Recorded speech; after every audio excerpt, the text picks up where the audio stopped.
Hello, and thank you for tuning in. Want to share this time around and welcome subscribers and new listeners. Want to talk briefly about you being the CFO of your life and what that means. Okay, and so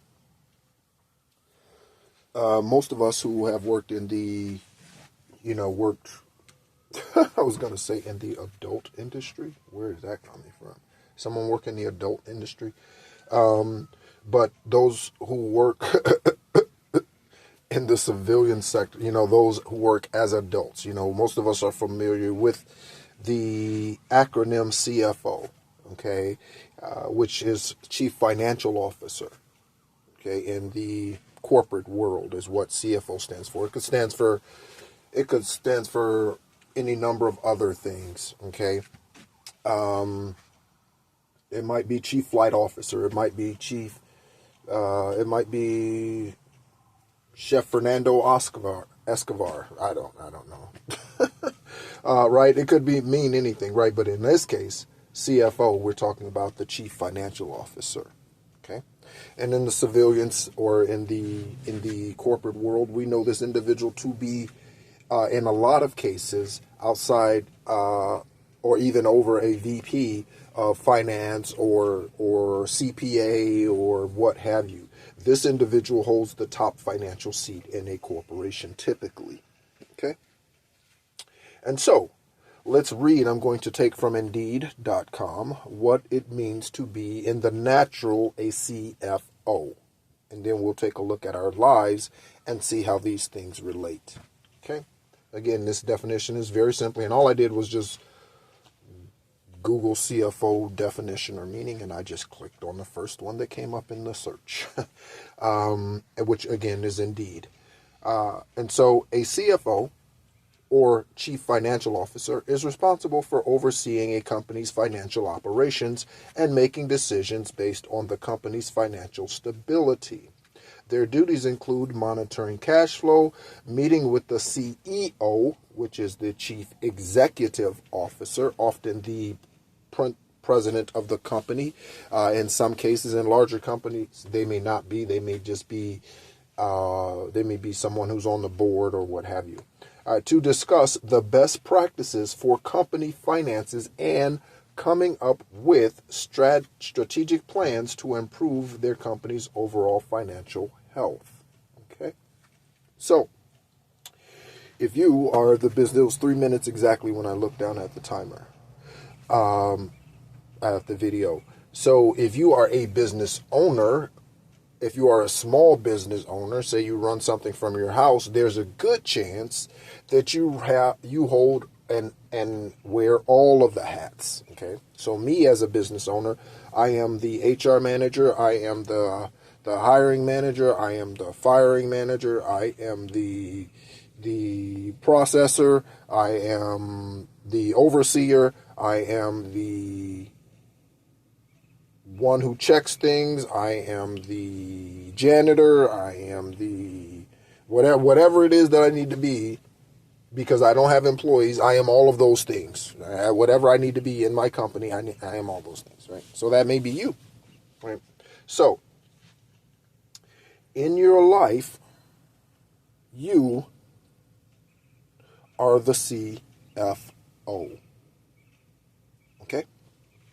And in fact, you are every other position in your life, but specifically talking about the CFO position, okay? And there's a reason for that. Okay, so you are truly the CEO, CFO, COO. You are the HR manager. You are the vice president of HR. You are the vice president of sales. You are the president of sales. You are in your life. You are all of those. No one else holds any of those seats unless you give them to them. People are only to you what you allow them to be. People treat you the way you allow them to treat you. Okay? We all have to learn that lesson. All of us. Trust me. All of us have to learn that lesson. This lifetime, another lifetime, we all learn the lesson of we allow people to treat us the way they treat us. Okay? So, with you being the CFO, why did I pick CFO specifically? I picked CFO specifically because money is the currency of the earth, and faith is the currency of the supernatural, of the spiritual. Okay? And so, you being the chief financial officer of your life, let me ask you a question. How's cash flow? Again, money being the currency of the earth and faith being the currency of the kingdom, Most High, spiritual things, manifestations. Let me ask you, how's your cash flow? Are you feeling good about what's in your bank account? You feeling like what's in your bank account is allowing you to do the things that you desire to do, go the places you desire to go, experience the experiences you desire to experience? Does your bank account do that? Does your spiritual bank account allow you to do those things? Does your spiritual bank account allow you to do what your heart's desire is for your occupation and not be tied to a just over broke that's a job?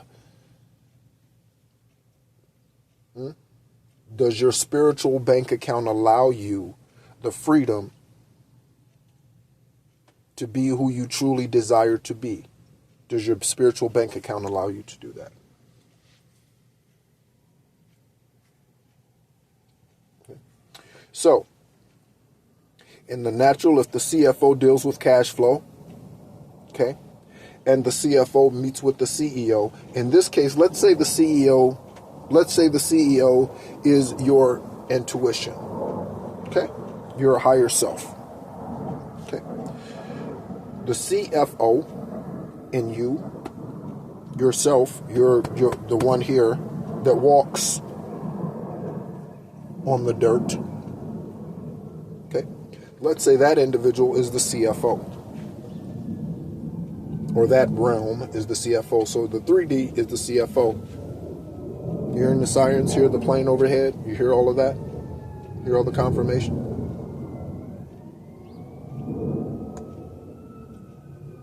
Yeah. So with that, you as the CFO, and then Most High, let's say, as the CEO, are you two talking? How's that relationship? Is it constantly bickering? Are they still trying to convince you of something that you should partake of or invest in, but you won't? Are you investing in things that they said you shouldn't? You know, where's your spiritual cash flow at? For a long time, I've debated this within myself, this question that I'm about to mention to us. Okay? And ask for you to maybe think about if you have it. Okay? Here's the question. Is there a correlation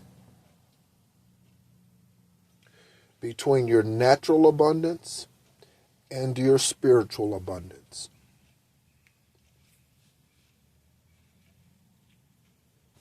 And let me ask the question a better way. Is there a correlation between your physical abundance here on this earth and your spiritual wherewithal or level of awareness or maturity? Is there a correlation there? What do you think? I believe there is. This is why I believe that most religious people, okay, remain in poverty. Because religion, first of all, is the devil. Every religion is the devil. Any religion that asks you for money is the devil. Any religion. Okay? So that is just the way that the enemy, the number one way on earth, that's the number one way. The enemy takes from the righteous, okay, or the faithful, is through tithing. It was never meant to be that way. Tithing is to an individual. It's a seed sown. It's a trade into someone or a gift to someone. It was never meant to be money given to a church. It was never meant to be that way. All right. If you want more information on that, please feel free to go look at the video I posted a couple of weeks ago, maybe 10 days ago, I don't know, in regards to tithing and how tithing is a lie. All right.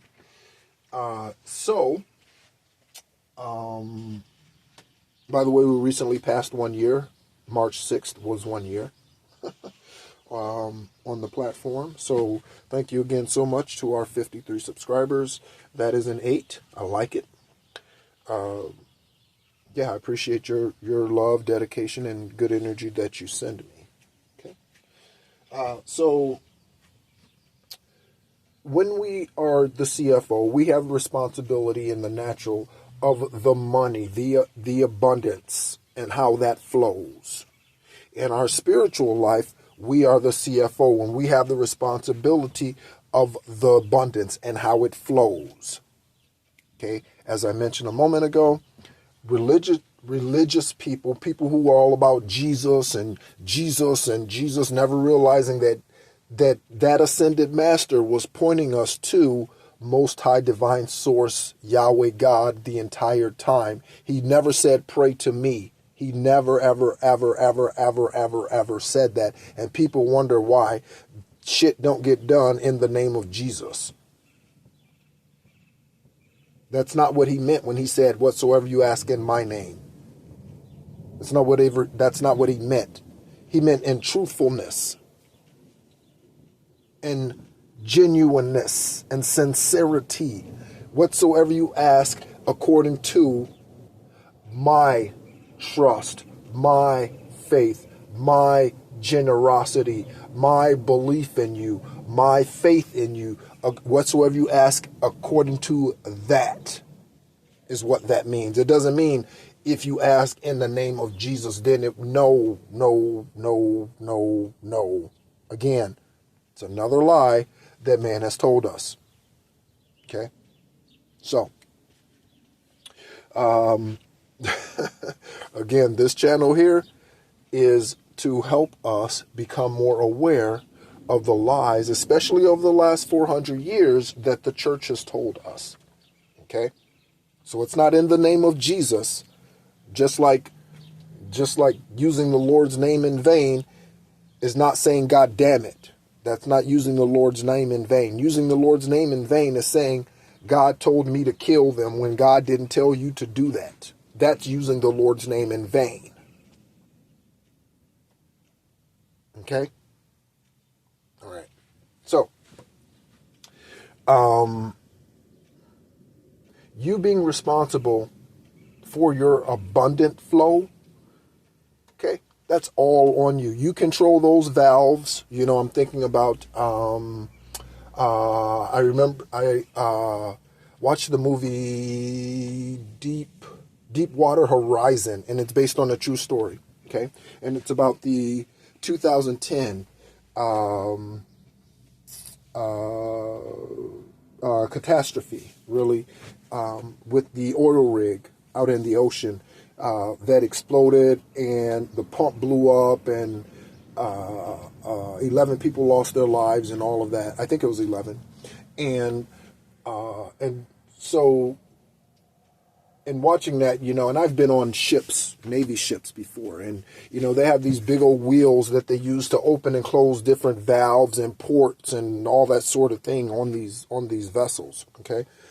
And you are in control of all of those in your life, all of those wheels around you, right? So you go down into the, what is it called, the hull? I don't know. I was in the Army, not Navy. And because I'm a soldier, not seaman, not a seaman. So, and that's not a knock against the Navy. It's actually a joke. So what is down in the hull, I think that's the right name for it, hull of the boat, right, is where really all the power is. Okay? That's where all the action is. Okay? Up above, it's all nice and pretty, all the wood all over the boat, and it's all nice, and all the beds, and da-da-da-da-da-da, right? But if you really want to get down to it, you got to go down into the hull of the boat, okay? And you got to get in there and you got to really find out what's going on. Start turning those valves, right? And that's what they were doing in that movie when they were trying to stop the flow of the mud and oil, right? Up from the bottom of the ocean. That's what they were doing. They were trying to turn those things, to turn those valves off and all that sort of thing, right? So, you have control over all of that. So let me ask you a question. Let me ask you a very, very, very, very simple question. Would you willingly, there have been millions of people who have taken the COVID vaccine. Maybe billions at this point. I don't know. I'm not one of them. I never took it, and I've also never had COVID. Okay? So, and I was one who was very reluctant to wear masks. In fact, my clients would come into the office when I had an office, and they would be like, "Do you want me to wear the mask?" And I'd be like, "You wear it if you want to." I mean, if I would have one if they wanted me to wear one. So if a client came in and was like, do you mind if you put your mask on, or do you mind putting your mask? I would put it on. I had no problem with that. But just to put it on myself, I'm not going to do that, because I'm not going to conform to all of man's bullshit. I'm not conforming to all of that. You know what I mean? That's just me. That's just how I live. Generally. That's just how I am. Right? So, but I have yet to have COVID. I have not had it. And I'm not going to get it. I'm not worried about that. Okay? So, but the millions of people who have received that vaccine around the world, let me ask you a question. And it's just my own preference. Just because I don't get flu shots and all that. The only time I ever got shots was when I was in the military or a child. The government is not injecting me voluntarily with anything. 1717 as I look at the timer. Right? So, when would you ever voluntarily invite a disease into your physical body? Let's just say AIDS, HIV. Okay? Man has cures for that, but it costs a lot of money. Or they charge a lot of money. It doesn't cost a lot of money. They charge a lot of money. Okay? So anyway. So let's say you have HIV. Or you're aware of HIV, let's say, to start. And would you willingly invite this disease? And would you just willingly just say, "Oh, wow, there is a disease for which most people die a fairly quick death. And it's a pretty rough one. Huh. Let me go over there and let me go over there. I think I want some of that." Would you willingly do that? But this is what people do in their lives every single day. Every single day. This is what people do with their lives. With the jobs that they take, with the people that they involve themselves with, whether socially, platonically, or sexually. You hear the siren? This is what people do every single day. Okay? Would you willingly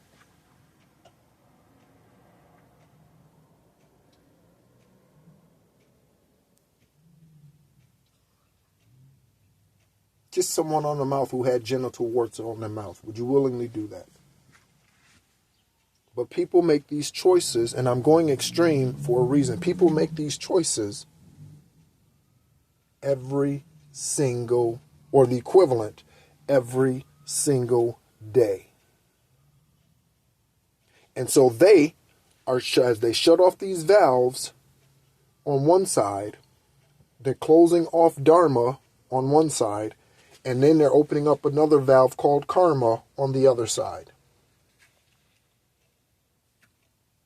And again, and I will forever state this, The reason why nothing returns to Most High void, to the Creator void, when he says go out, you are to be called, you are to go, and you are to go out and replenish the earth. When you are to go out and subdue it, you are to, it will not return to him void no matter how long it takes. Because he's not about time. He's about timing. He's not about time like the earth is. He's about timing, okay? And synchronicities, right? So, would you willingly open yourself up to that? Would you willingly, if you knew for a fact that the person standing before you was Ted Bundy, would you still go out on a date with him? Would you still get into the car? Unfortunately, some people would, because they'd be still willing to take the chance. For those individuals, we have to allow them to make the choices that they want to make.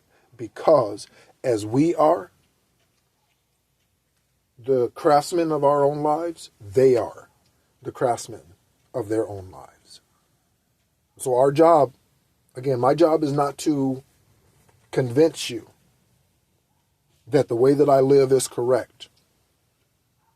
Anyone who questions if what I do is correct, and I'm not saying all that I do is, let me just say, all that I do is not the only way. There's so many different ways to do or accomplish what I do. How many different ways can you get to the NBA? Well, you can go straight from high school, you can go to college, then you can play overseas in Europe, then you can play wherever, right? Then you can get picked up in the D League, and then you can get drafted in, and then you can get picked up by an NBA team, right? There's all kind of ways you can go. You can go to college, then you can get drafted, right, out of high school. You can be a walk-on in college. You could. I mean, there's so many different. You can be found out on a basketball court out in the middle of nowhere, right, in some other country, by some recruiter, right? There's so many different ways. Okay? The thing is, you need to go the way that you desire to go. Okay? The players that decided to go from high school to the NBA, Kevin Garnett, Kobe Bryant, LeBron James, trying to think, there was someone else too. I was thinking of. I know Kevin Garnett was the first one since the 70s, and I don't even know who the person in the 70s was who went from high school to the NBA. I don't even know who that was. But so imagine if they had gone to college first, right? It would have altered their careers from what it actually ended up being to the teams that they were traded to, just because of timing. It would have knocked things, it would have changed things, and not necessarily knocked things off course or whatever. It just would have changed things. Okay? So, we control all those valves within our lives. What flows in, what flows out. Okay? We control all of those valves. And for many of us, those valves are our orifices, our ears, our eyes, our mouths, our nose, right? And then in our sexual area, right? Both front and back, right? It's those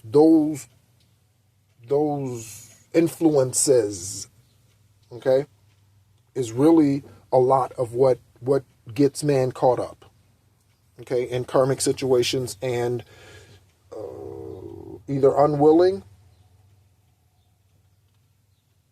or naive to the matrix. That's what keeps man stuck. So you are the CFO of your own life. So how's your cash flow? What are you doing to not write checks when you don't have the money? Okay? To be a good CFO of your life. So what does that mean? Don't make promises just to say yes. So don't write checks. People say don't write checks your butt can't cash. Don't write checks that you really don't want to write just for the sake of pleasing someone else. Yeah, I don't really want to do this, but because it's them, I'd much rather be at home. Really need to spend some time by myself because it's been a rough week. You need to spend some time with yourself and say no to that person. That's what you really need to do. You need to find whatever strength within yourself to do that. Okay?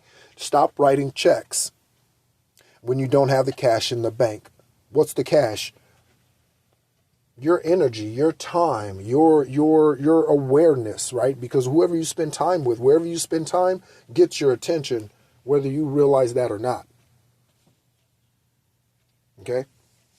So be aware, okay, of the checks that you write in your life and who you write those checks out to. Don't just write checks out to anybody. Don't just be one to sign your name on a bunch of checks and then just leave them in the checkbook, because people can come in and they can just take a check. Okay? And write anything on it, right? So be careful about who you write checks out to.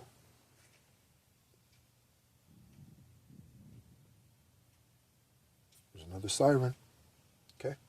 So that's one way to control your cash flow. Right? What's another way that we can control our energetic spiritual cash flow? Okay?